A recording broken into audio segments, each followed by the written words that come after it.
अस्सलामुअलैकुम viewers, welcome back to my YouTube channel daily tips with अस्मा।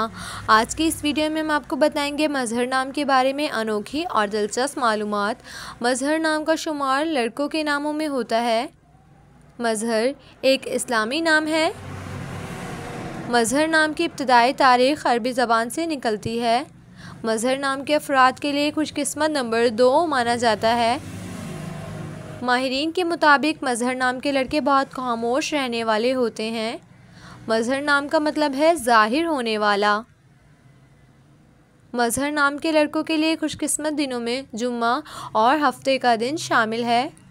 मजहर नाम के अफराद के लिए मुआफिक रंगों में नीला, बनफशी और काला रंग शामिल है। मजहर नाम के अफराद के लिए मुआफिक पत्थरों में नीलम पत्थर शामिल है। खुशकिस्मती वाली धातों में हिंसों के हिसाब से लोहा शामिल है। सो फ्रेंड्स, अगर आप अपने नाम का मतलब जानना चाहते हैं तो कमेंट बॉक्स में अपना नाम लिखें।